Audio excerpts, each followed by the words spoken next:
You are listening to Leaders and Legends, a podcast featuring some of Indiana's most fascinating men and women whose impact has shaped our state, our communities, and us. Join us as we discuss their imprint on our history. Leaders and Legends is brought to you by Veteran Strategies Incorporated, your local veteran business enterprise specializing in public relations, media relations, public outreach, crisis communications, and digital photography. My name is Robert Bain, Principal of Veteran Strategies, former Deputy Chief of Staff to Mayor Greg Ballard, and Communications Director for the Indiana Republican Party. I'm honored to be your host for our discussion. You are listening to Leaders and Legends, a podcast presented by Veteran Strategies, a local veteran public relations enterprise, and sponsored by Girl Scouts of Central Indiana, Garmon Construction, the Crown Plaza Hotel and Grand Hall and Conference Center at Historic Union Station, the law firm of Bose, McKinney, and Evans, and the Bose Public Affairs Group, the McGinley's Golden Ace Inn, and McAllister Machinery, your friendly neighborhood Caterpillar dealer. We are on today with Marc Allan, a repeat guest. He was one of our very first guests in early 2019 when we started the podcast. He's former music critic for the Indianapolis Star and impresario at Butler University, who retired and just recently spent several months in New Zealand, but he's back. The reason we're talking to Marc today, just besides the fact that we've missed him for the past 6 months, is he has a interesting archive of interviews he's done with famous musicians. We talked a lot actually, about his career when he came on the podcast last year. We want to continue this conversation and discuss the archive of interviews that are now available for people to listen to. Marc, thank you very much, sir. Thanks for having me again, Robert. And I will apologize in advance to the audience for the multiple Seinfeld references throughout this podcast, as Marc and I are pretty addicted. Yeah, I've just been, I got Hulu when I came back, and so I've been watching Seinfeld. What was the last one you watched? Just watched The Pledge Drive. So... and it's fun to see them uncut. I generally, when I watch them, I just watch them on TBS. So there's always a minute or two cut out, and it's been nice to see the whole thing. The kids and I watched The English Patient last night. So, in the words of Mandelbaum, it's go time. That's right. Let's go. We talked a little bit about your previous podcast. So to quickly refresh, Marc was born in New York and lived there most of his life, and developed an early interest in music and journalism. And Marc, why don't you take it from there? Just give us a minute, refresh on your background and how you ended up in Indianapolis. Well, I actually spent way more time in Indianapolis than I have in New York at this point. But, I went to college in Boston, moved around for newspaper jobs, came to the Star in 1988, thought I'd be here 2 years. It's now, 32 years. So, Indianapolis is my home. And I was the music critic at the Star from 1990 to 98, but I kind of aged out of it. I got to be 39 years old and had a young daughter, and it just got to be too much to go to. I would go to about 80 concerts a year, and so working that many nights and just made it difficult. So I aged out. I was at a Rage Against the Machine concert, and good band. If you know the seating area at Deer Creek, or Ruoff, as it's now called, I used to sit in the front row of Section F, the row right behind the soundboard, which was great. You'd get the best sound, and you'd have an unimpeded view. And during the Rage Against the Machine concert, a lot of kids came rushing down, and they stood in front of me in this area because we had a lot of leg room in that row. And so they just stood there, and I'm like, "Hey guys, I'm trying to watch this." And one of the kids turned around to me and he said, "Out of the way, old man." And I thought, "Old? I'm 39. I'm not old." But I really was. And so it was time to get out, and Dave Lindquist took over and has been doing it ever since. And we've reached out. Dave's agreed to come on the podcast. We just need to get a date and a time. Obviously, with the current conditions and social distancing and the need to do everything by phone, we have to make some allowances. And we're very grateful for you to spend some of your time. Um, let's talk just quickly about uh, the reason for the tape archive and to put your interviews up on the net and do the sort of this podcast thing that you've done so well, because these interviews, I've listened to several of them and snippets of others, and we're going to talk about individual ones, but tell us a little bit about the genesis of the project. So about 5 years ago, probably longer, but it seems like it's at least 5, my friend Allan came to me and he said, "You have all your interview tapes. Let's make them into a podcast." And I did what I usually do, which is nothing. And and then Allan came back to me with the idea again last year, and I said, "All right, if you want to do it, it's fine. I mean, I'll give you the tapes." And I gave him, I probably had 300 or 400 interview tapes. I gave those to him, and I gave him all the mail that I got through the years, because I saved every letter that anybody ever wrote to me. And I'd say that the folder's about 8 inches thick of, letters that readers sent to me. So I gave him that, and I gave him, memorabilia and all this, and he's done an amazing job just putting it together into a podcast. So basically, he goes through my interviews and cuts out a lot of my uhs and ahs and extraneous things, and there occasionally are things that I don't want people to hear. But generally, he does that. He does all the production work, and you can see the podcast. It's called the Tapes Archive, and so you can find it at thetapesarchive.com, Apple Podcasts, YouTube, and basically anywhere where you get your podcast. So it's my old interview tapes, but cleaned up by Allan and made to look a lot better than I would have done it. That's for sure. That sounds pretty familiar, doesn't it, Spangle, who cleans up all of my errors on the podcast? You said there were some things that you didn't want in there. What would be, now obviously you wouldn't want to give me specific examples, but just like categories of examples that stuff you've had excised? Discussion of,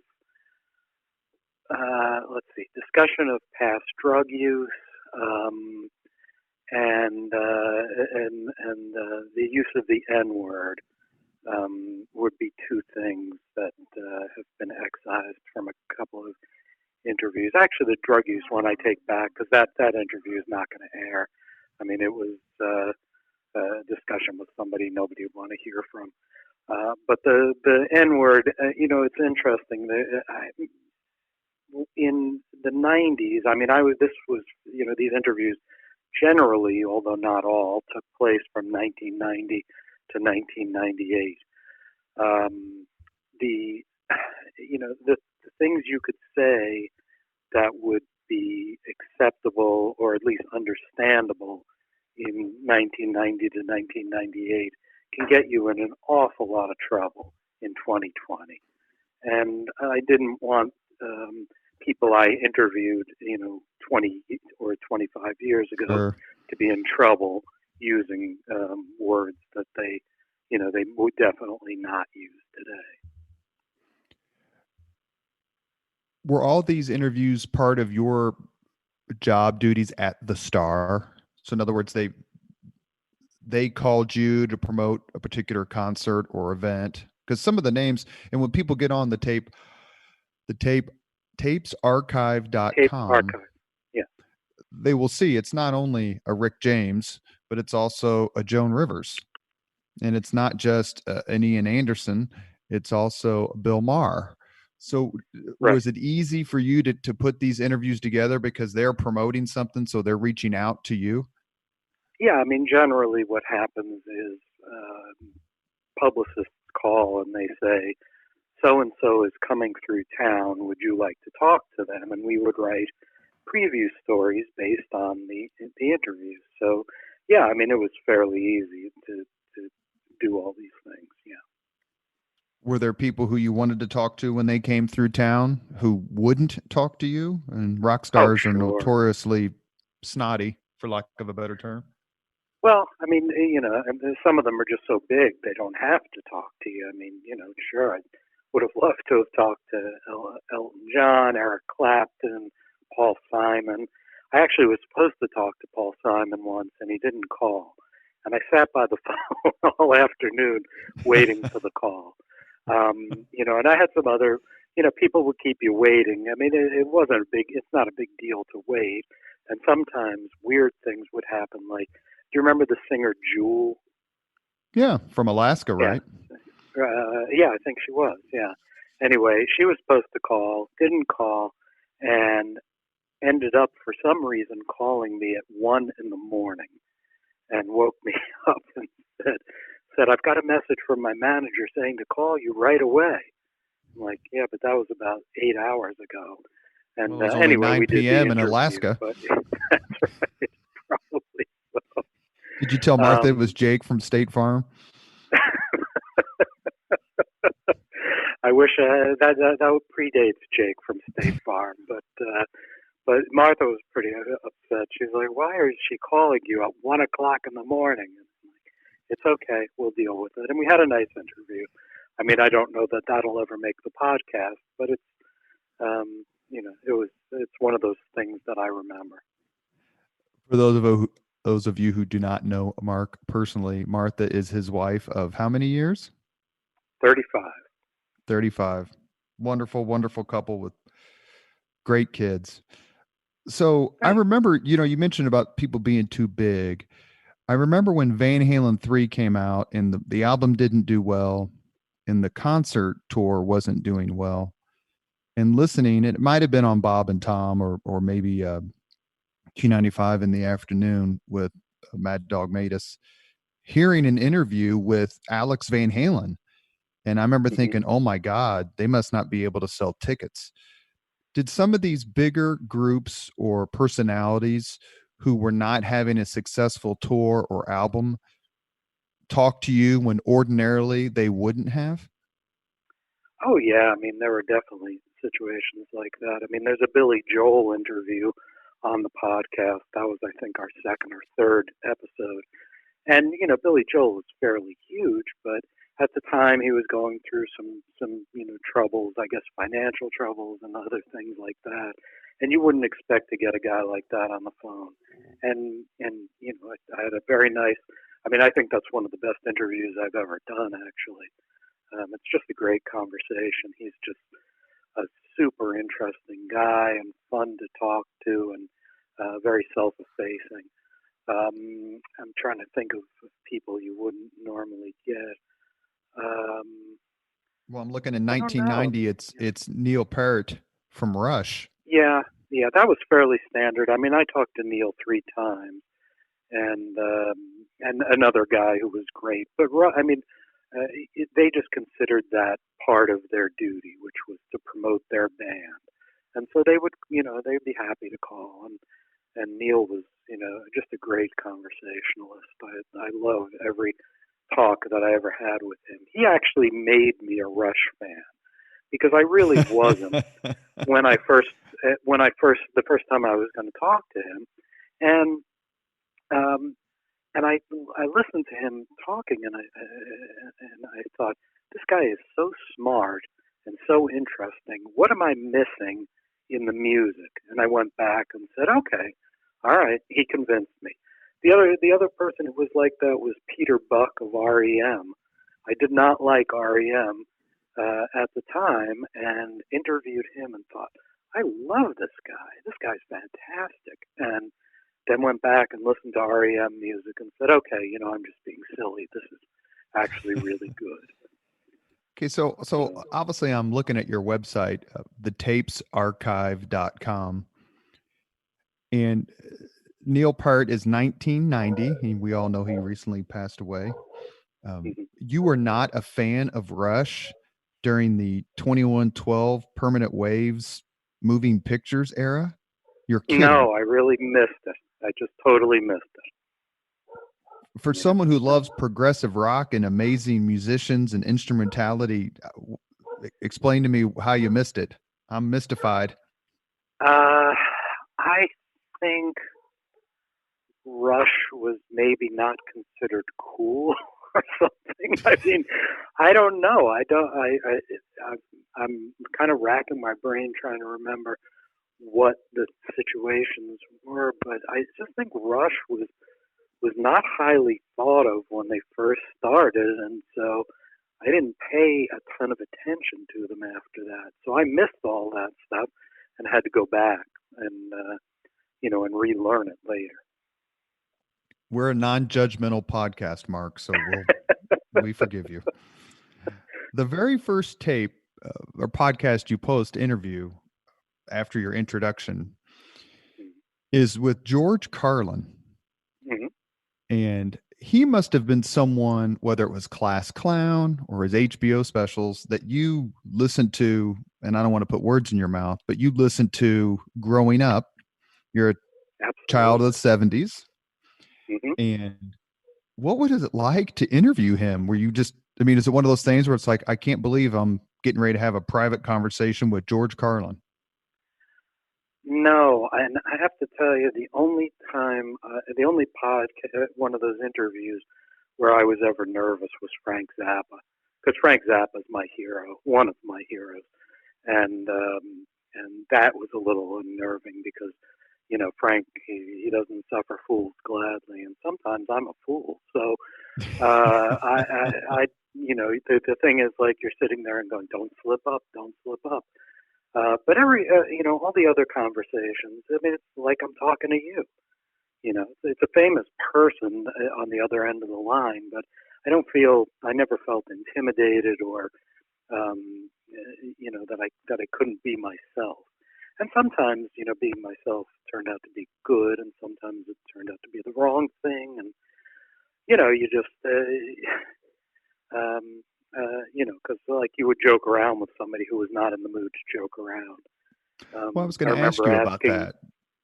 I remember asking John Bon Jovi about a joke that Dennis Leary made on Saturday Night Live, where he said, "Why couldn't it be John Bon Jovi in the helicopter instead of Stevie Ray Vaughan?"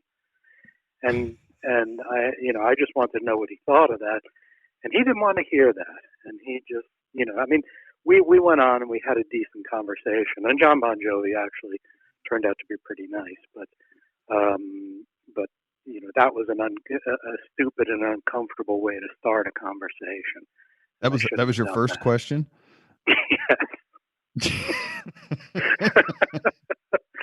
Which shows you I learned better, later that, save the nasty questions till the end.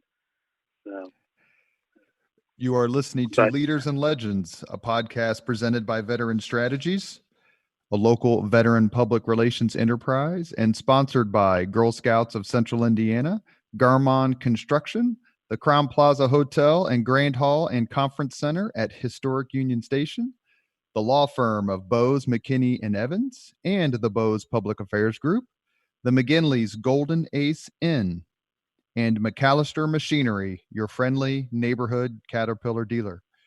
Thank you for joining us on the Leaders and Legends podcast. Our guest today is Marc Allan, former music critic for the Indianapolis Star, world traveler, and someone who is a good friend to many of us and has a terrific website, thetapesarchive.com. Thetapesarchive.com, which are posted his interviews with celebrities and famous folks who've come through Indianapolis for one reason or another. Most are musicians, but not solely musicians.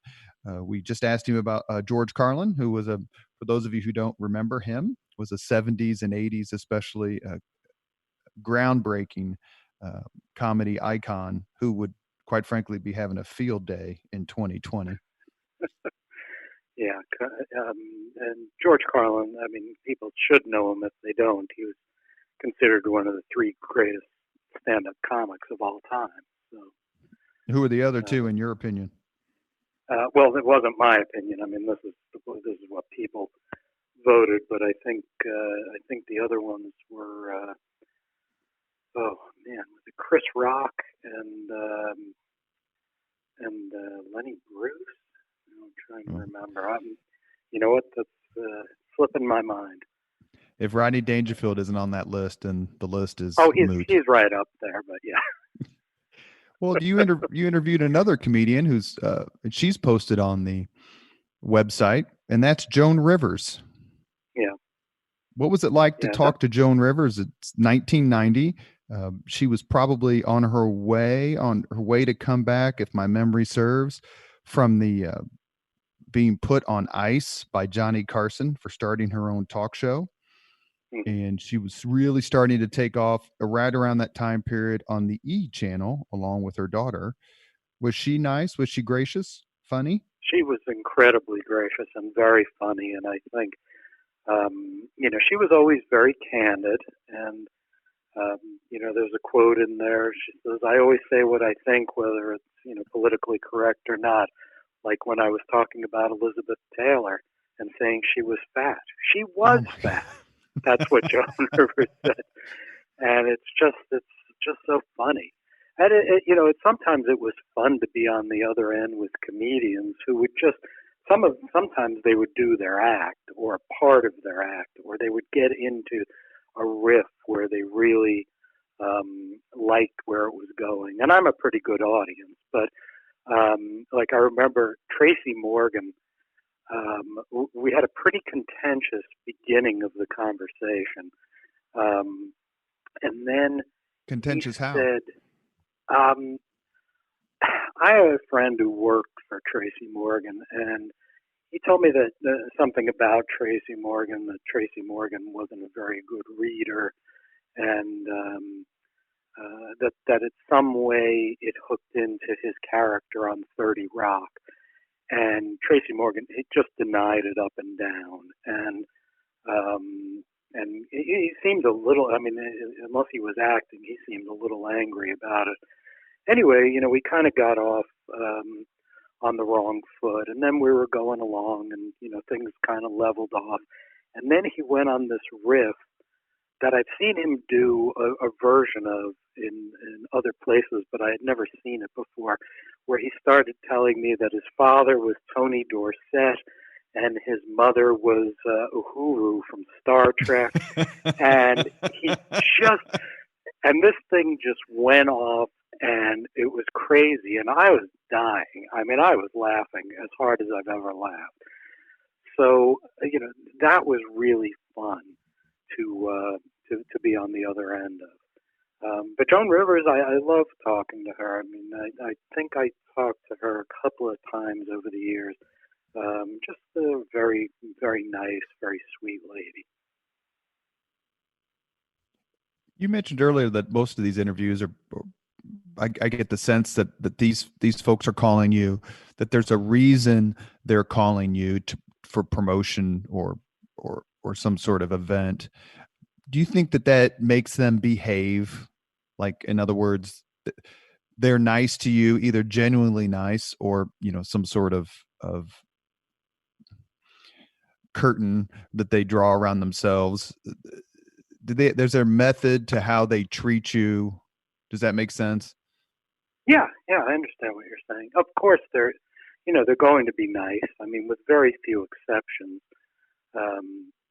People. I think people are generally nice anyway. But let's say they have an agenda, and the agenda is they want an article in the paper that says essentially what they want to say. And usually what they wanted to say was, "I'm coming to town. Here's where you can buy the tickets, and here's how much they are, and come see me." And back then you're talking about a newspaper, that had a circulation of close to 250,000 every day. And so, if let's say 10% of the people who read the paper read that story, it's 25,000 people. If you can sell a few extra tickets, you make a few extra bucks. That's all. So, I don't know that they were necessarily on their best behavior, and sometimes, I can be provocative and annoying at times too, and but they generally sat through that okay, and sometimes they come back at you. Did anyone ever hang up on you? Did you ever hang up on anybody?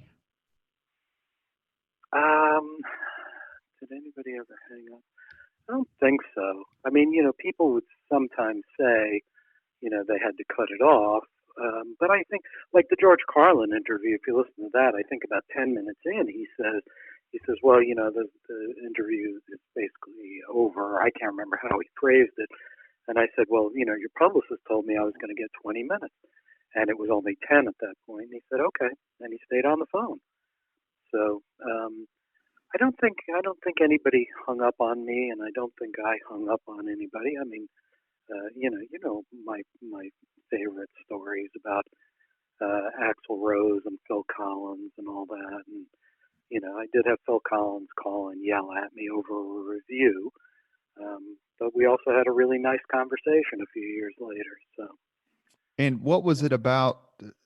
These stories were in the initial podcast we did with Marc, which you can find on the Leaders and Legends podcast website. So Phil Collins, one of the biggest music stars in the world at the time, clearly, was upset at a review that you wrote. Yeah, of Genesis, when they played the Hoosier Dome in 1992. And what did you write that so upset him? And how much of a, and we'll say this in a complimentary way, how much of an ego boost did you get that, Phil called me because I made him mad?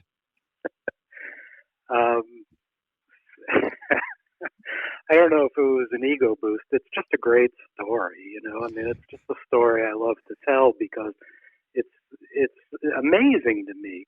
Like, here's how I think of myself. Some guy in Indianapolis. That's how I think of myself. I'm some guy who writes, who was at that point writing for the newspaper in Indianapolis. It's not John Perellis at the New York Times. It's not Robert Christgau. It's not anybody who's important or known or anything like that. It's just me, some guy, And the fact that somebody like Phil Collins, who I love, by the way. I don't love all his solo stuff, but I do. I've admired the guy, basically as long as I've been listening to music. And he's an amazing drummer, and he's a really great singer, and he's very smart about music in a lot of ways. Anyway, Genesis was a great band. Yes, Genesis was one of my favorite bands growing up. And I was there. I went to 2 shows. They played 2 shows in New York when he became the lead singer, and I was at both of them. I stayed for both. I love that band. Anyway, but he, the idea that he would call, I just always find that mind blowing. Even that was 1992, and 28 years later, I'm still amazed by it. But he called and he yelled, and because the review was very negative. It was. But they just I think it that in. was also another. Yes, that was generally what I was saying. I didn't think they had played nearly as hard or as well as they could have, and they were just there to collect a paycheck. And nobody wants to hear that. So if you're the performer, you don't want to hear that from somebody. And I think there's also there was an attitude of, it's Indianapolis, how hard do I have to play? And I really believe that because this is a city, it's a very kind city, and if you come here, people will give you a standing ovation, essentially. And that was something that I've never understood. It's like, if I'm going to give you my money to perform, I want to see a good performance. I don't need you to mail it in. And so that was essentially it. And then he called and he yelled at me, and I spoke back to him, and the end of the story was, and we ended up having a nice conversation 5 years later when he was supposed to come back. Do you get the sense after the conversation that he realized what a huge fan you are and you had high expectations and they just weren't met? I think he understood that, because when I said to him, "Look, I'm sorry you feel that way, because I've been a Genesis fan, all my life, and I own virtually every record you've ever made, most of which I bought with my own money." And boy, you don't want to hear that. You want to hear it's some critic who hates you. You don't want to hear that it's a guy who loves you and thought that you put on a lousy show. Was there anyone who you were going to call or was going to call you who you just flat out just didn't want to talk to?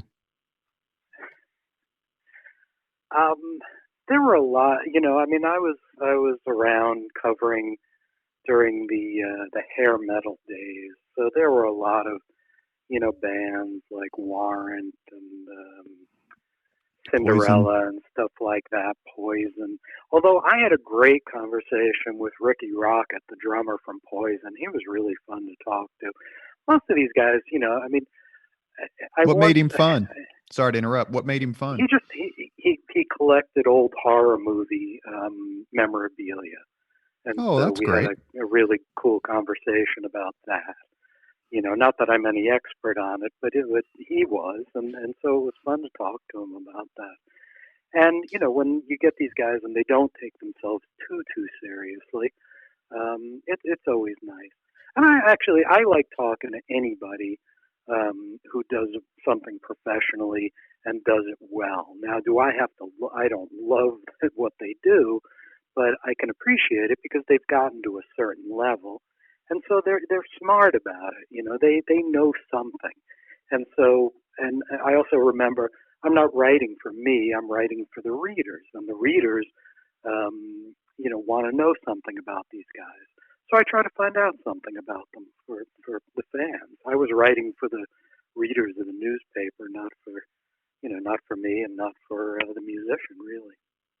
And I hate to pick on hair metal because I'm a child of the 80s, not the 70s, but some of those bands, besides kind of just being Van Halen clones, especially their guitarists, um, they clearly rode the MTV wave and their good looks and, kind of the same sounding songs to prominence and riches. And did some of them come off with the vibe of, yeah, I kind of know that I don't necessarily belong in the same sentence with John Bonham or Charlie Watts or Ringo Starr or whomever, and I'm making a lot of money just by playing the same songs over and over again. So I'm not here acting like I'm some sort of world famous classical musician. So let's just have fun with it because we both know what's going on. The one example of that sticks out in my mind is I remember a conversation with Gene Simmons of Kiss, and I remember him describing their musical ability as average and their songwriting ability as average, and they were one of the few people he was one of the few people who admitted it, but he also he could afford to admit it. He had certainly made enough money over the years that wouldn't have hurt him at all. And I also remember one thing about it was they were coming through with one of those Kiss conventions. Do you remember these things? Yeah, a little bit. Yeah, I mean, they would play acoustic of all things, which is a weird thing for Kiss, and then they would meet their fans. And there are two things about this. One, the tickets were $100, and that was at a time when $100 ticket was an enormous amount of money. I mean, it was just almost outrageous to charge $100. And I remember saying to him, what do you say to a fan who can't afford it? And he said, "You can't come." He said, this is for the super fans and, whatever. And I don't remember the rest of his explanation. I was just always kind of blown away because Gene Simmons was pretty honest about things. And that always surprises you, because you figure when somebody's confronted with the price tag, they're just going to give you some weaselly story. But he didn't do that. He was blunt about it. The other thing I remember about those events was how happy their fans were and how much they loved them. Oh yeah. And that's the thing that I sometimes lost sight of, I have to admit.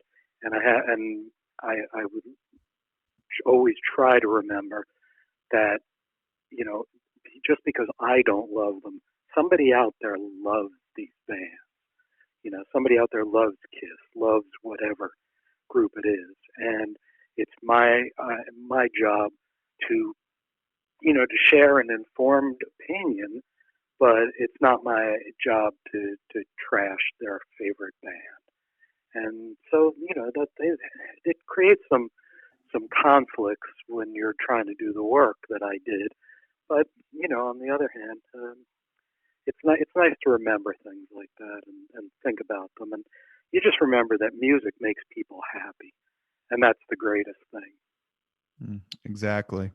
You mentioned a few minutes ago about Phil Collins calling you after a bad review, and did anyone ever call you after a good review? Like, hey, you really captured what we were trying to do there.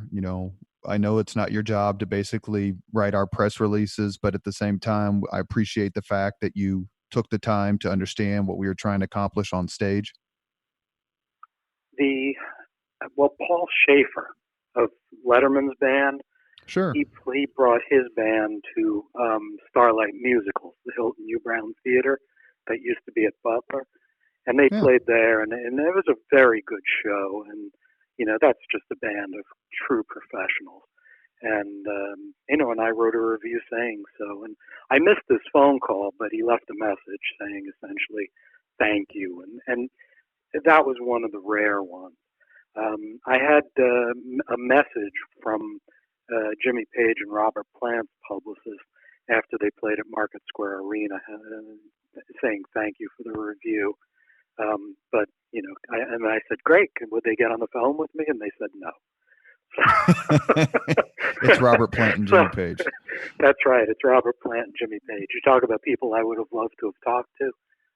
Didn't happen. But, so occasionally you would get a nice note or something, but not very often. I got as many angry phone calls or, weird things happened to me, like the fish incident. Please tell us again. Yeah, so Fish came through, and generally, while I'm not a huge fan, I'm an admirer. I think those guys are amazing musicians and, can do extraordinary things playing in concert.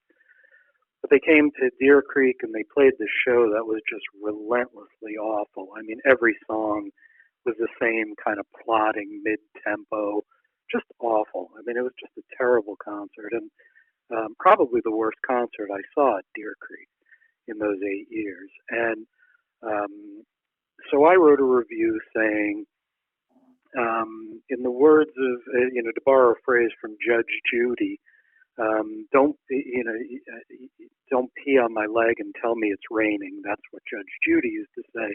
I'd say Fish peed in their fans' ears, and the fans in turn would have tape recorders running to capture the moment. As in, the fans are unaware of, I think they're just so happy to be in the presence of Fish that they were unaware just how awful this was. And that, this was, I think it was 1997, if I remember correctly. And, there's really no internet at that time. And so that review got passed around among Fish fans. And for about a year, I would get a letter every so often from an angry Fish fan over that review. And even now, that phrase about pee on your leg and tell me it's raining, people have, at the last Fish show, or it wasn't Fish, it was Trey Anastasio, the guitarist, when he came to Indianapolis, somebody handed him a leg, as in like a prosthetic leg, as if to say, here, pee on my leg, go ahead. Does So it it's get very weird. And there's a documentary about fish called Bittersweet Motel, and Trey discusses my review in that movie. you So, stand by it to this day? oh, absolutely. I mean, it doesn't make me any less of an admirer. Just and actually, this made me more of an admirer because Trey he says, well, he's right in a sense, because if you're going to experiment on stage, sometimes you're going to fail. And I thought, wow, somebody who actually took responsibility for what they did. That's so rare. So if I was an admirer then, I'm even more of an admirer now. Did it get easier to interview people? I'm going to specifically ask you about someone I'm guessing you talked to many, many, many times. Did it get easier when there started to get some familiarity and you're like, hey, this is what the fourth or fifth time we've spoken? And the person I'm going to mention specifically in one of your interviews with him is on your site, thetapesarchive.com. We're talking to Marc Allan, thetapesarchive.com. And that is John Mellencamp. John and I had a really contentious relationship for a while, and What made it not a bad contentious? relationship. He didn't like me because if I thought he did something poorly, I would say so, and I don't think he was used to it. And one time, he sat me down and he said, I go on tour and I do 70 or 80 shows and I get 2 or 3 negative reviews, and one of them's always from you. And that wasn't true. But John if you criticized something in one of John's shows, you could give it a 4-star review and just say this was a moment that wasn't quite perfect. John would remember that moment. There was a show that they did in Chicago that I went to. It was I can't remember. It was a benefit, and I don't remember what the benefit was for. But at any rate, John, it was when Wild Night was a hit for John, and on the record, Michelle and Deggiocello played the bass part, but in Right. in the concert, it was Toby Myers, his regular bass player. And Toby hadn't played it much, and Toby did not have it down as much as, as good a bass player as Toby is. That's a hard bass line, I think, and Toby didn't have it quite perfect. And I mentioned that in what was otherwise a stellar review, and that's what John John grasped onto that, and he remembered that, and that was part of this very long dialogue that we had together. We sat in his studio for about 90 minutes and talked, and stuff. But it was, I really liked talking to John. First of all, you won't find a more honest guy. I mean, I don't know if that's always to his benefit, but he says what he thinks, and if you don't like it, tough. And I really appreciate that. He's right about the Rock and Roll Hall of Fame. That's for sure. Yeah. Yeah. He's been critical of that from the day it was launched. Yeah, and he and the comment that he made to me ended up keeping him out of the Rock and Roll Hall of Fame for several years till he finally got in. Didn't he tell John Wenner let him know? Yeah, did he tell him to go to hell or he can F himself or something like that? Yeah. It was pretty blunt. Yeah, and Jan Wenner read that, and Jan Wenner was not happy. So that kept John out of the Rock and Roll Hall of Fame. But at any rate, John and I think John wanted more glowing coverage from his hometown paper. Exactly. And people who got used to me know that glowing coverage is probably not something that I gave a ton of. And when you got it, you really earned it. And I always thought John's live shows were excellent. I mean, he said that about you always giving me negative reviews, and I definitely gave some of the records negative reviews, but I don't remember ever seeing one of his shows where I thought this was not a great show.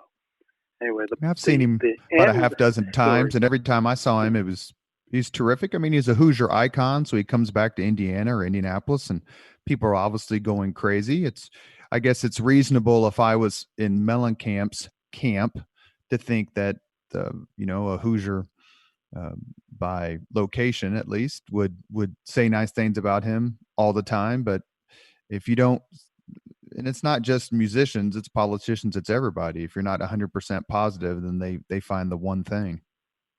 Yeah, I mean that absolutely happens, and I mean I think John, and I could be totally wrong about this, but I think John respected it. I think John grew to appreciate it, and because I remember saying to him one time, I said, he asked me my opinion of something, and I told him, and he was surprised by how blunt I was, which would come as no surprise to anybody who knows me. But John, and I just said to him, I said, Timothy White wouldn't tell you that. And Timothy White was this writer from Billboard who was very much in John's camp and would write wonderful things about John.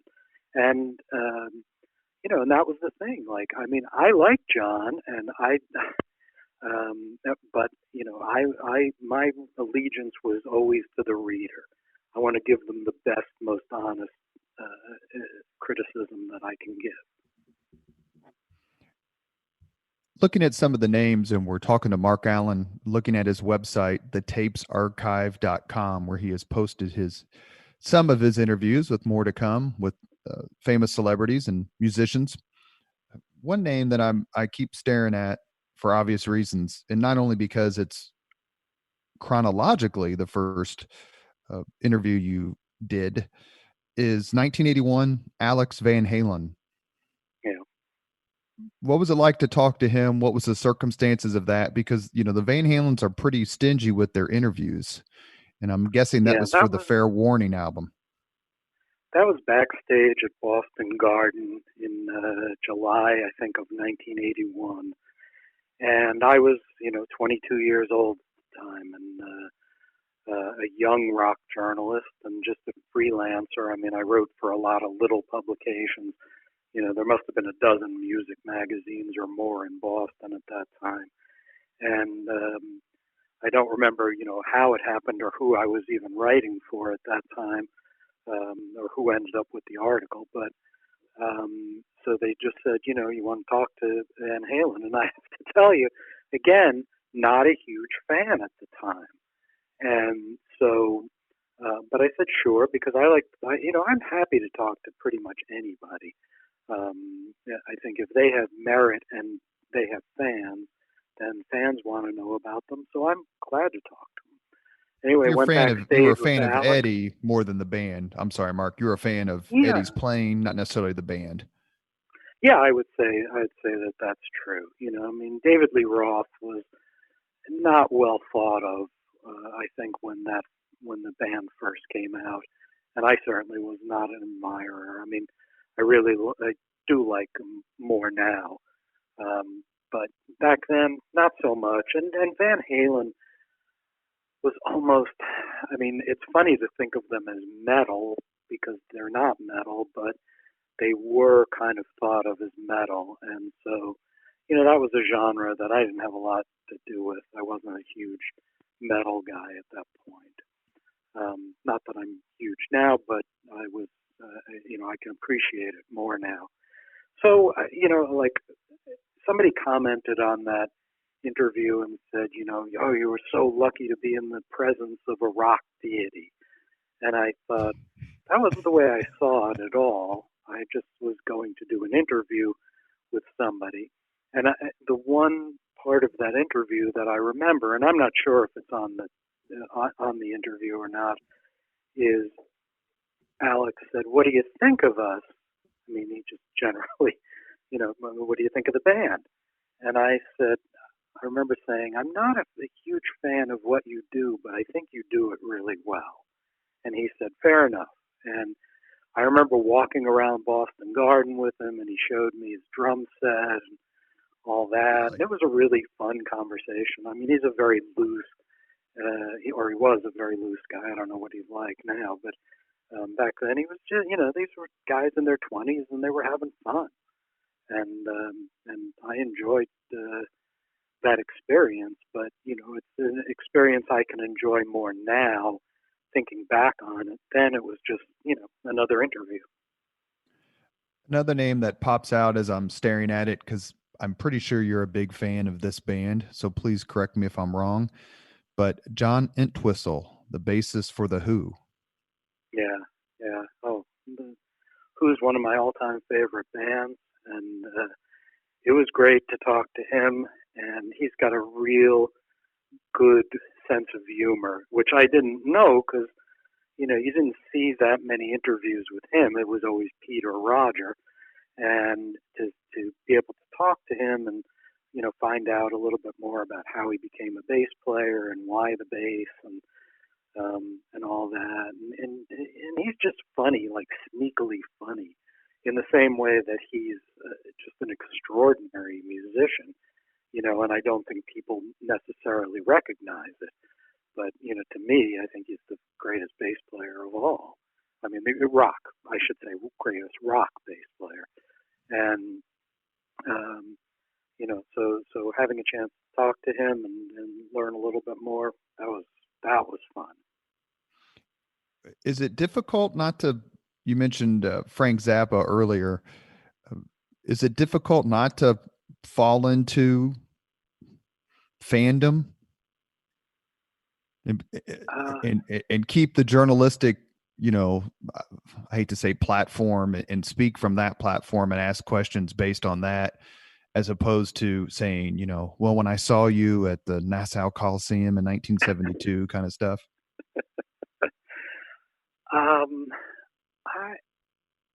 I probably, that's an interesting. I've never really thought about it. I think probably the best thing or the most evident thing is if I know something, if I know a lot about a band or a musician, I think it comes through. And so I think that they appreciate that. Now, did I ever? Oh, I probably lapsed into fandom very occasionally, but I don't think so. But it's just, if you listen to these, I mean, there are people I clearly know more about and am more passionate about than others. I mean, Ian Anderson from Jethro Tull. Jethro Tull was my favorite group growing up, and I knew everything about Jethro Tull. And so, my questions are probably better for him than they were certainly for Alex Van Halen or Tom Morello, who I like and enjoy, but I certainly didn't know nearly as much about them. But hopefully they're not, terribly gushy, Chris Farley show type. Well, one of the things that seems to be a common thread is when a younger generation of musicians encounters, either because they're touring together or because they just become friends, that the younger generation will bring up songs or concerts or shows or events to the older generation, and the older generation will just kind of scratch their head like, I don't remember that at all. Jerry Seinfeld talks about it when people ask him about the show, and they'll ask him about the most minute detail, and he'll be like, man, I don't have any idea what you're talking about. I don't remember that. When you were talking to these musicians, go ahead. I was going to tell you, I had a moment like that actually with Jason Alexander from Seinfeld, where I met him, and he had a show that was just coming out called Bob Patterson, and this was when I was a TV critic. And I said to him, there are 5 examples of things that have a Seinfeld related tag to them in the first episode of this show. And I said there's dialogue, there's actors, and all that, and he's just looking at me, going, "What are you talking about?" And so I just went through them for him, and he had no idea, and a lot of people, I mean, you can understand why some of them just have no recollection of it. Or I remember Dennis Hopper. I interviewed him once, and he said, I was just asking him, what's the best thing you've ever gotten to say in a movie? And he said, I don't know. He said, once they yell cut, and that's a wrap, I've forgotten the dialogue. So, the things Really? that matter to us, and isn't that surprising?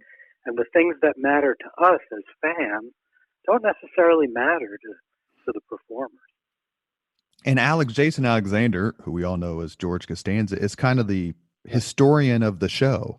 If you watch the clips of him on YouTube, where he's talking about the show specifically, he can remember some pretty interesting details.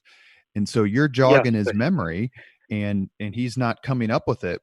And did that happen with let's say a John Whistle or Frank Zappa or Ace Frehley or whomever, where you say, hey, do you remember that one show, or do you remember that one article? And they're like, man, you got me. I'm at I can't think of an example of that. I'm sure it happened, but I can't really think of a specific. And so let's reverse it. When they talk to you, did they bring up things or answer questions in a way that you said, man, I didn't know that? Oh, all the time. You just, I think wow is probably the word I use more than any, because I just, there's always something where they're explaining something to me, and I'm like, oh, I didn't know that, or wow, that is a phenomenal point that I had totally missed or had misconstrued or whatever. So, yeah, I mean, these interviews. That's another fun part of them, is they're always illuminating. I was always finding out something that I didn't know, and that that made me more interested in the act. Let me do one more promo, and then we'll spend the next 10 minutes, and then we'll wrap up. I should do my promo. Okay. So let me just say, you're listening to Leaders and Legends, a podcast presented by Kramerica, Krugel Industrial Smoothing. Who else? Pendant Publishing. Who else can I name, Mark? Let me think. I think the Human Fund. Made to Order. Right? Jiffy Park. The Lumbar Yard. You're listening to Leaders and Legends, a podcast presented by Veteran Strategies, a local veteran public relations enterprise, and sponsored by Girl Scouts of Central Indiana, Garmon Construction, the Crown Plaza Hotel and Grand Hall and Conference Center at historic Union Station, the law firm of Bose, McKinney, and Evans, and the Bose Public Affairs Group, the McGinley's Golden Ace Inn, and McAllister Machinery, your friendly neighborhood Caterpillar dealer. I'm your host, Robert Vane, and we're with Marc Allan, former Indianapolis Star, a music and entertainment critic, who has a new podcast called thetapesarchive.com, and it features interviews with musicians and celebrities whom Marc has encountered over his several years in journalism. Thank you very much, Marc. Marc is just back from New Zealand and is very gracious to sit down and talk to us again. And in the future, when we re-interview author and PhD Greg Renoff for his biography of famed music producer Ted Templeman, Marc's going to join us for the interview so that we can have an actual music and industry historian and expert ask the really good questions of Greg instead of me just asking Van Halen question after Van Halen question. Thank you, Marc, very much for coming on. I'm a couple more questions, and then we'll let you go so you can go back to your lovely wife, Martha, who I believe Marc and Martha's first date was a Pink Floyd concert in New York City. That's right. Yep, in 1980. February 28th, 1980. We went to see The Wall. I took her to see The Wall. And it was all downhill from there because, I mean, how do you get a better date than that?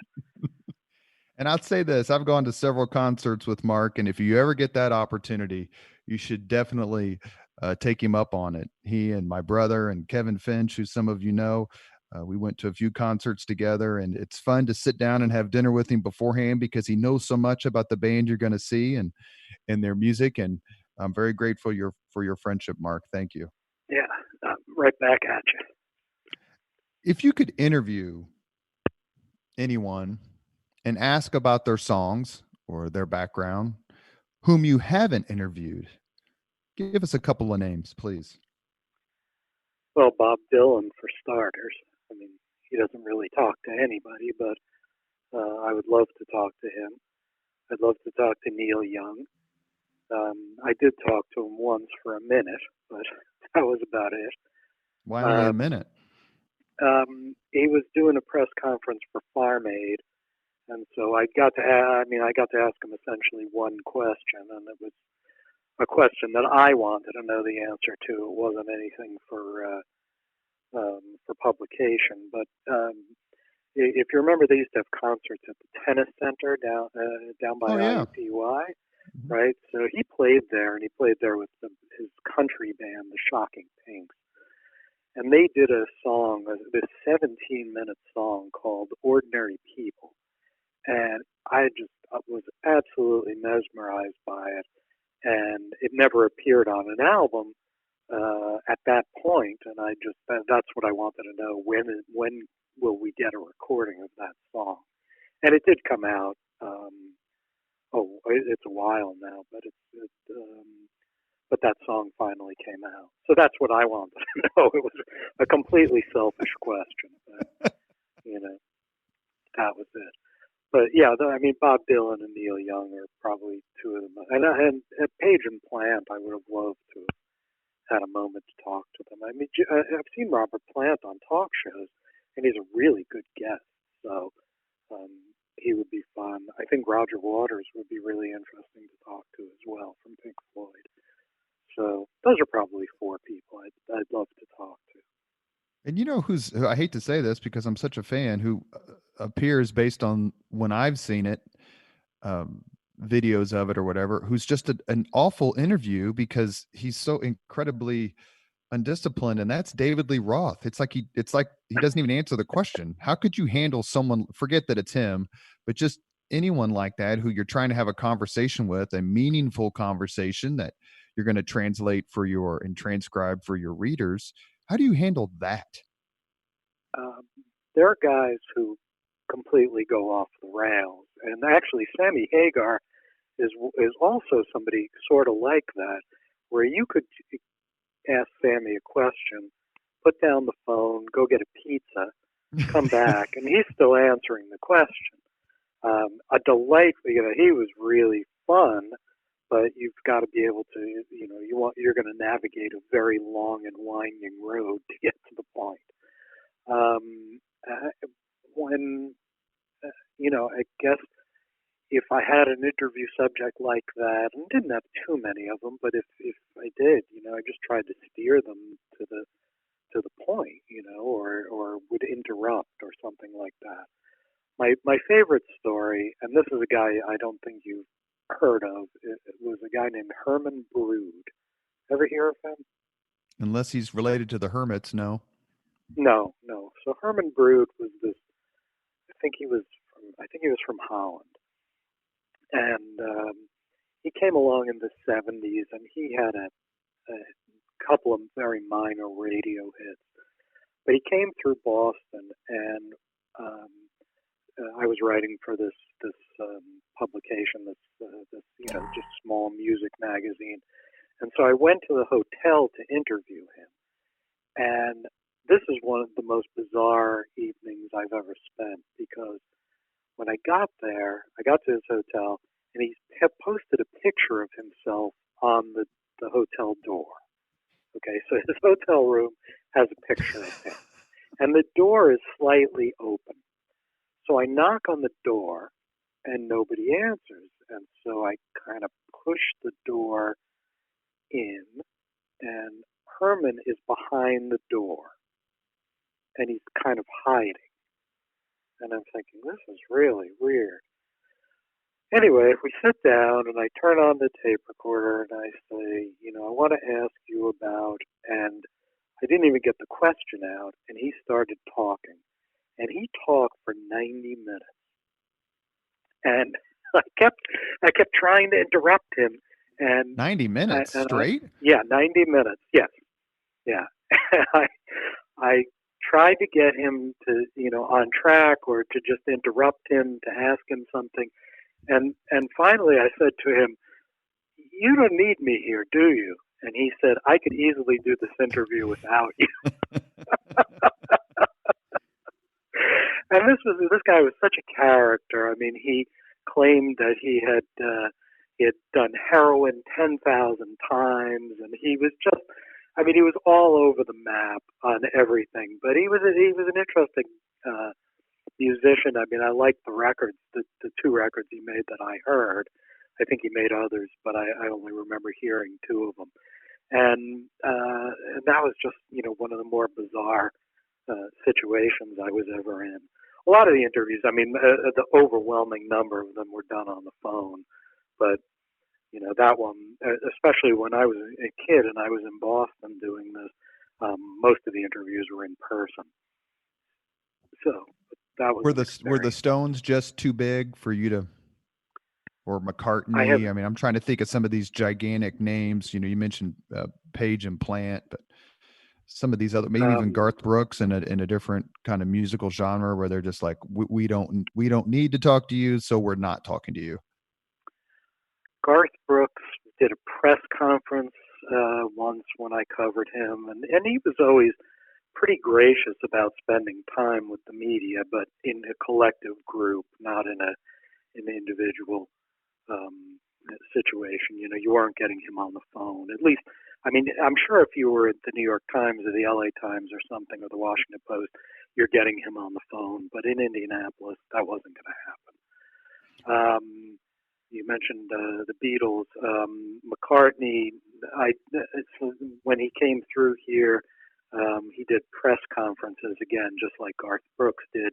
Ringo would give you 5 minutes. So you got on the phone and you had 5 minutes and that was it. So I have an interview like that.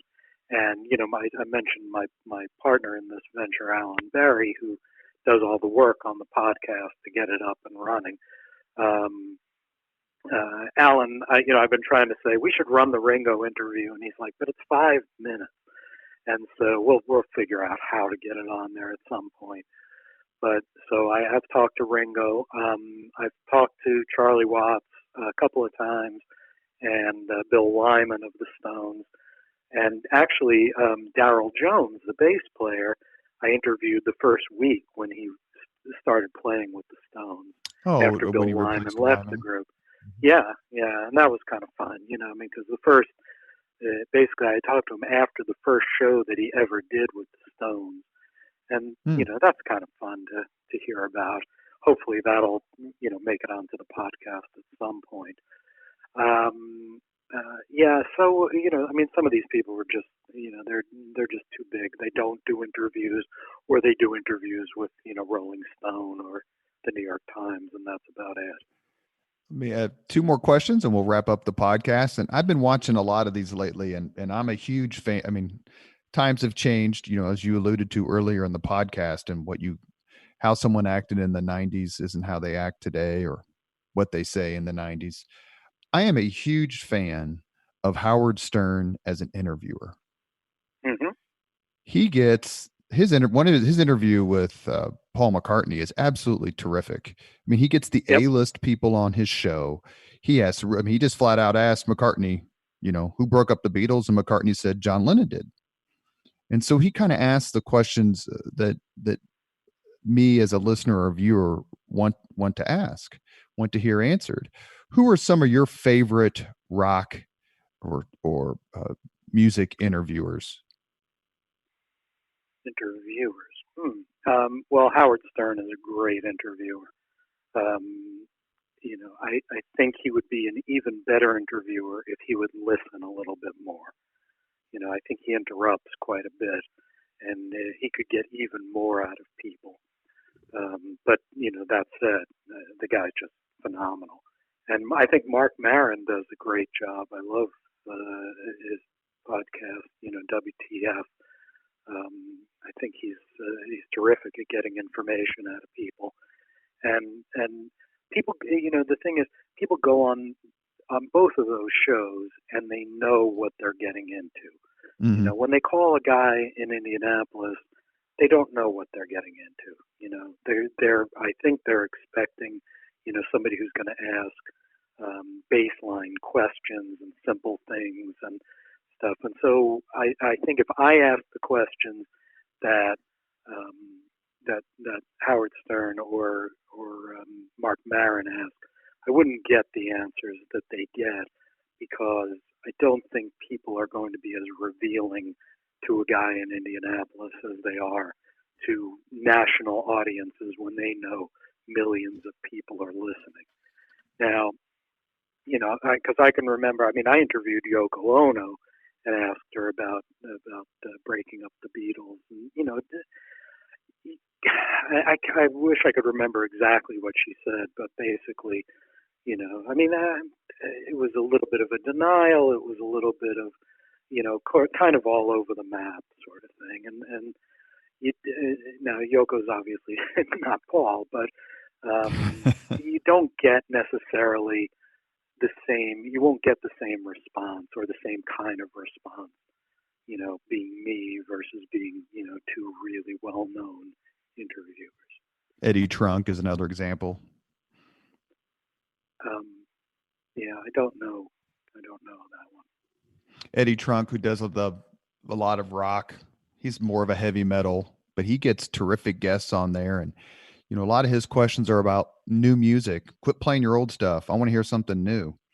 But he's able to get the people on. And the last question I have for you, because he wants new music, but a lot of fans don't want new music. They want the hits. And yeah, that's a fair point. The last question I wanted to ask you, because I was wondering if you mentioned press conferences where everyone's shouting questions and you get to hear everything that everybody's asking and hear all the answers. But for all these interviews with people like John Entwistle and Alex Van Halen and Izzy Stradlin and John Mellencamp and Joan Rivers and George Carlin, all the ones that are on your website, did you ever get any help from a fellow music critic or interviewer who says, hey, ask him about this, or, hey, Mark, did you know about this? I know you're getting ready to talk to Mellencamp. Ask him about this. Oh, probably. I'm sure that I had people making suggestions, or fans sometimes. When I was doing the job, there was not a lot of internet, and there wasn't really much email either. But email started coming in later late in the process, probably '97 or so, and so I would get emails from fans sometimes who wanted, a question asked or something like that. But what I was always trying to do was to gather information, to be able to tell a good story about the artist and what the artist was up to and what the fans might be interested in. And that was really my goal. If you go on YouTube and you read the comments on these interviews, the overwhelming majority of them are really nice, but some of them are saying, like, what a stupid interview. Why didn't he ask about X, Y, and Z? And it's like, you have to understand, who am I? I'm doing these as a newspaper writer, writing for a general audience, and I'm just trying to get a good story. And I can't spend, 20 minutes asking about the drum solo or how you got the sound on such and such a song. I have to get my story. And a lot of these interviews, not all of them, but a lot of them were timed. So, I had 15 minutes or 20 minutes, or, sometimes I was lucky and got a half hour with somebody. But, generally I was just trying to give people, get the best information I could in the time I had. You retired from doing this several years ago, but since the time you retired and stopped interviewing people like this, musicians and celebrities, is there anyone you would like to have interviewed? You mean just anybody in the world? Anyone since We can make it anyone in the world, or we could make it Oh, someone kind of in this genre. But you've stopped interviewing people. But if they say, Marc Allan, come out of retirement for this 30-minute interview and you get to choose anyone, whom would you choose? well, I have two answers to that. One of them is Michael Richards. I always wanted to talk to Michael Richards. And I've talked to him briefly, but because this is a guy who's to me is fascinating. Kramer. Here he is. He's on one of the biggest television shows of all time, and then he didn't really work for about. Well, then he went back to work. Sorry, he went back to work fairly quickly with a show that got canceled after about 5 episodes, and then he didn't work for about 6 years. And I'm just so interested. There's something He about became this Kramer. guy. Yeah, right. But he was. I mean, and until he had his moment of infamy on that comedy club stage, he really was not out there in the public at all. And I'm just when I met him, I said to him, why did you do this show? Why it was I think it was called the Michael Richards Show, right? Yeah, he was a detective, as I recall. Yes, and I said, why did you do this? You don't have to work ever again, right? And he said, yeah, financially I don't have to work, but you're an actor. That's what you do. That's what, that's why I'm doing this. I love to be an actor. It's not about the money. It's nice to have the money, but it's not about the money. And I just thought, oh man, that's a guy I'd love to spend time with, because there's something going on in that brain that I really like to know more about. Well, his whole life is a fantasy camp.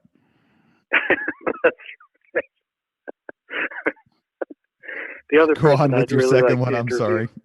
Yeah, no. The other person I'd like to interview again is Izzy Stradlin, because a lot of, if you listen to that interview that's on the website, you'll hear me telling him that I would love to, when he's back off tour, I would love to come up to Lafayette and drive around with him and have him talk about the places that he used to hang out and the memories that he has of Lafayette. And I asked him about that, and he said, well, let's see if we can arrange it. And it never got arranged for whatever reason. I don't really remember what happened, but I'd love to know what happened, because really, I mean, he's been out of the public eye for probably 20 years or more. Mm-hmm. And you wonder, how did that happen, and why did that happen? And because I thought that the interview that I did with him was when his first solo record came out with the Juju Hounds, which I just think is a masterpiece. I love that record. It's such a great rock and roll record. And I'd love to know what is, how do you sustain yourself, and what are you doing? And fans want to know that too. And so that's sort of why I'm interested in that. So those would be my two right now. No, if anyone is interested, Marc Allan, our guest on the Leaders and Legends podcast for this episode, has a new website. It's called thetapesarchive.com, and it contains his interviews with celebrities and musicians such as John Mellencamp, Ace Frehley, Joan Rivers, Alex Van Halen, and many, many, many more. And I've listened to some of them. They're terrific. Marc's love of music and knowledge of the music industry and music culture really come through. Marc, thank you so very much for coming on the podcast today. My pleasure, Robert. Thanks for having me, and hopefully I will see you in person at some point in life. Thank you very much for listening to Leaders and Legends, brought to you by Veteran Strategies Incorporated. If you want to contact us about this program or our menu of public relations services, please send us an email at robert@veteranstrategies.com. That's robert@veteranstrategies.com.